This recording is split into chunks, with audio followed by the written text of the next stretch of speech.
November 1982. A dull roar rises from the tarmac at John F. Kennedy International Airport as a jet from Europe taxis to a halt. The New York sky is bruised with storm clouds, wind tugging at coats, the hiss of hydraulics punctuating the night.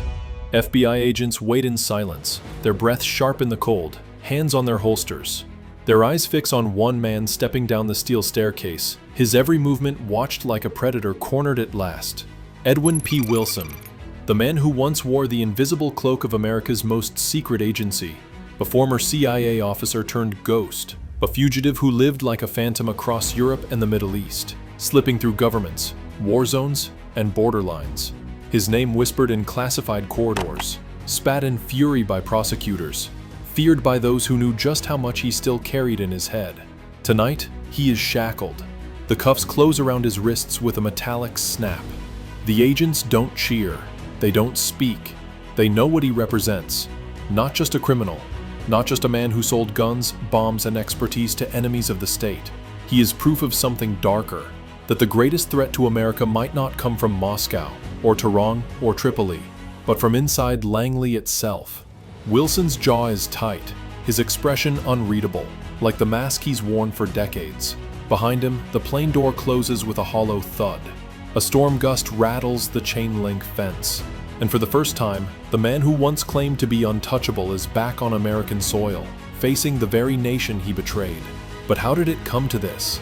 How did a farm boy from Idaho rise through the ranks of the CIA, brush shoulders with presidents, and then descend into a shadow empire of mercenaries, smugglers, and terrorists? How did he supply Libyan dictator Muammar Gaddafi with enough explosives to kill hundreds, while convincing himself it was all part of the game? And the bigger question, was Edwin P. Wilson really a rogue agent, or just the fall guy for a government that needed a scapegoat? Was Ed Wilson a traitor who sold his country out? Or, as Wilson continues to claim, a patriot working undercover for America's Central Intelligence Agency? Edwin Paul Wilson was not born into shadow.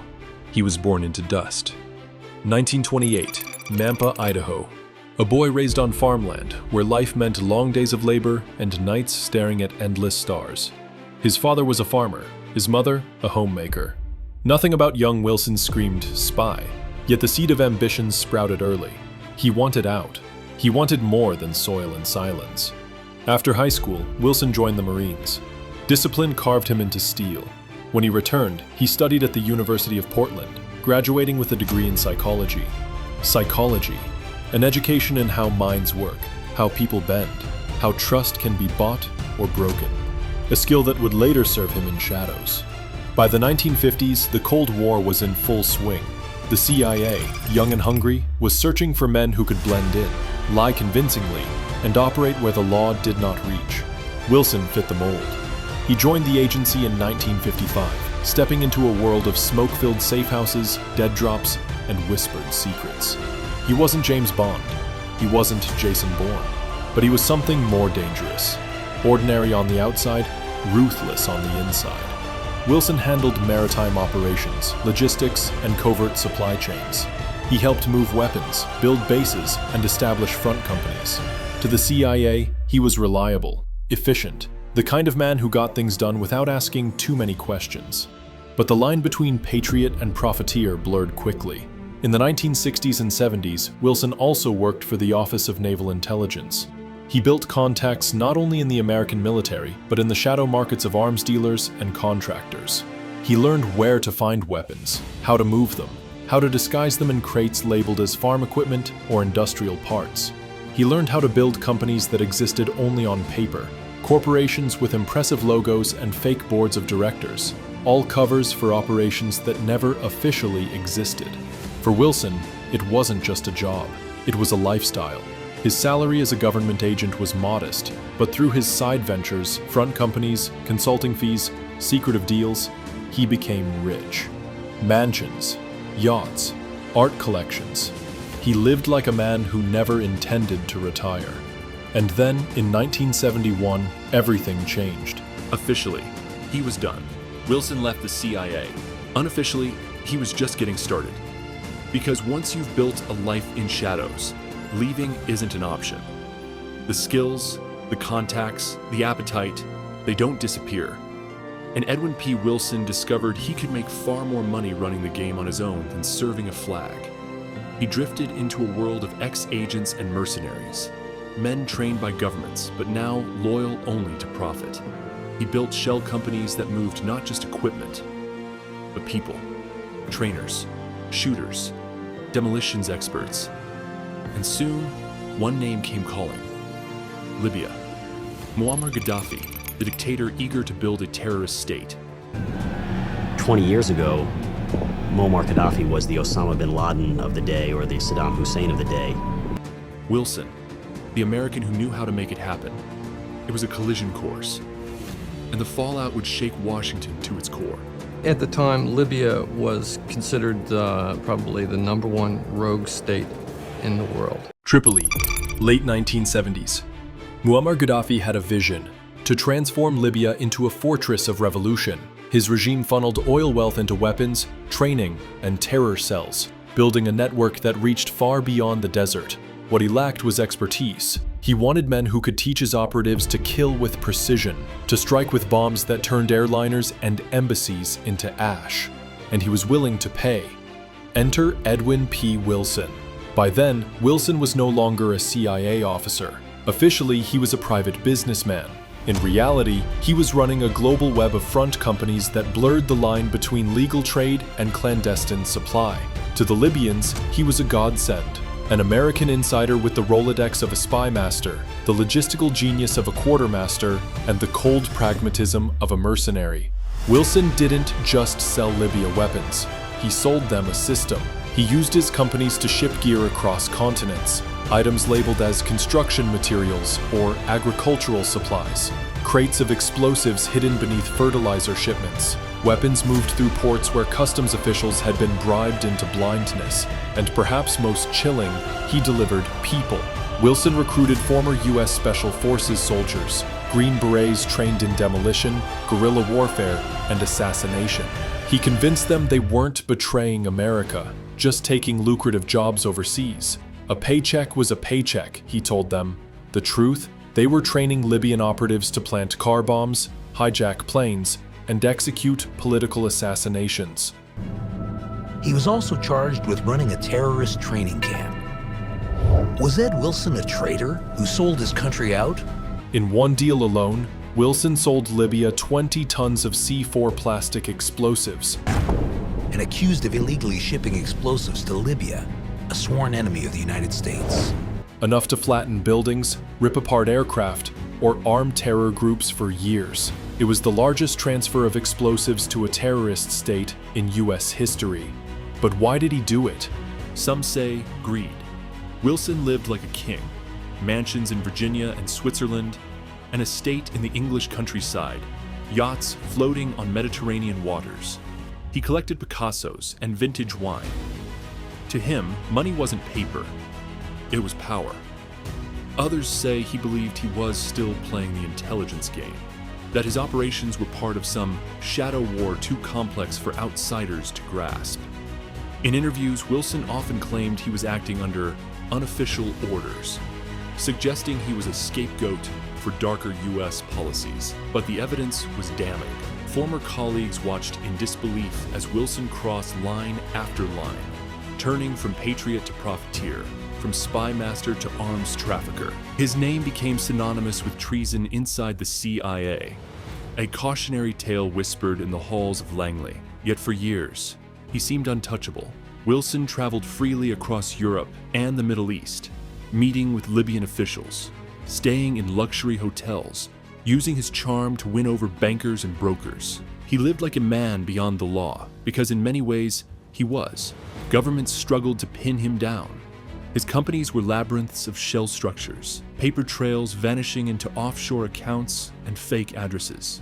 Every time investigators thought they had him, he slipped away, another ghost in another country. But back in Washington, pressure was building. Wilson's deals with Libya could no longer be ignored. His shipments weren't just theoretical threats.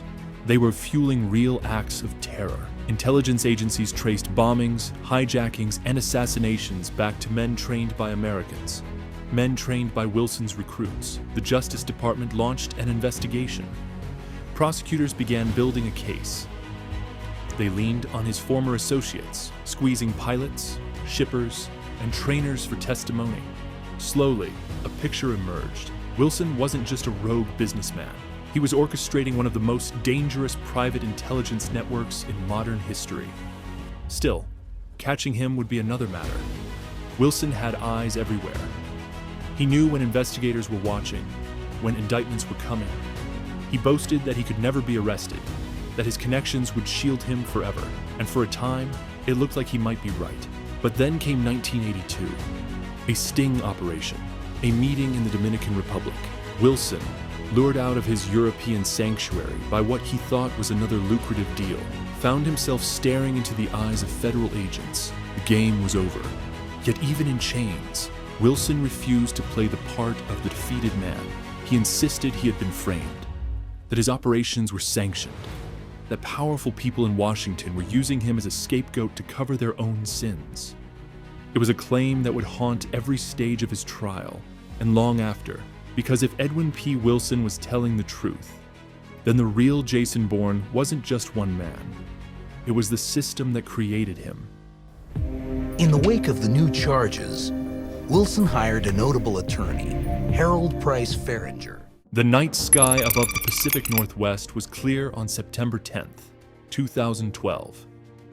In a modest home far from Washington, D.C., far from Tripoli, far from the labyrinth of courts and safe houses and embassies that once defined his life, Edwin P. Wilson's heart finally gave out.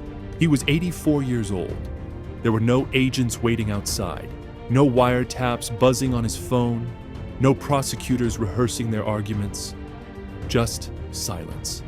A man once called the most dangerous American alive died quietly, as if the storm had passed him by. But storms don't disappear. They leave wreckage. And Wilson's story left plenty. For the intelligence world, his ghost became a cautionary tale. Langley would never again dismiss so easily the dangers of its own alumni. Programs were built, background checks intensified, and entire divisions were tasked with tracking the movements of ex-officers. In whispered conversations, his name surfaced whenever someone asked, "What happens when we cut someone loose who knows too much?" For the justice system, his case stood as a permanent scar. The false affidavits filed during his trial were not just mistakes. They were lies, sanctioned at the highest levels. They proved that in the name of national security, the truth itself could be weaponized. Wilson may have been guilty of many things, but the government's willingness to bend reality to secure a conviction was its own betrayal, one that still lingers in debates about transparency, secrecy, and accountability. And for the public, Wilson's life blurred the boundary between fact and fiction. He was no Hollywood anti-hero, no suave assassin with a tragic backstory. He was something colder, harder to romanticize, a man of contradictions, patriot and profiteer, insider and exile, criminal and scapegoat, a figure so entangled in lies, his own and the government's, that even now we cannot fully untangle where one ended and the other began. Was he really a traitor who armed terrorists out of greed?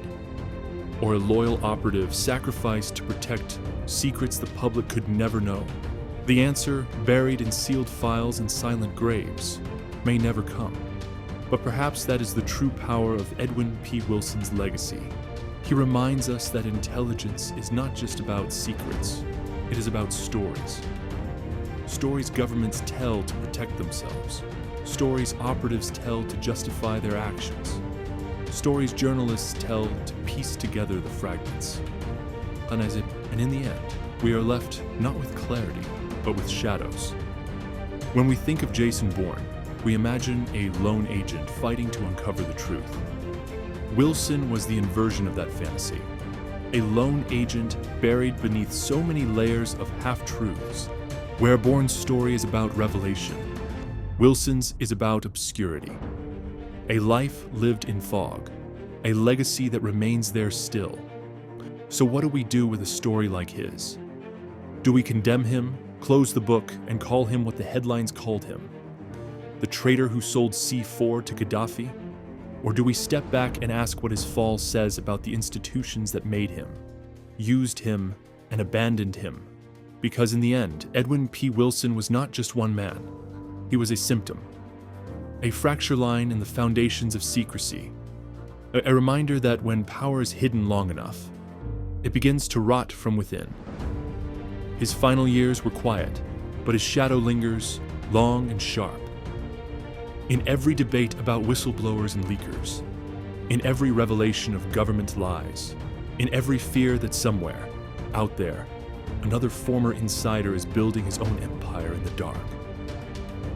The hunt for Edwin P. Wilson ended in 1982, when he stepped off the plane in New York and felt the cuffs bite into his wrists.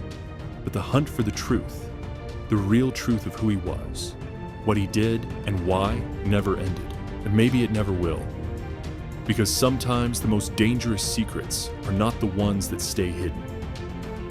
They're the ones we think we already know.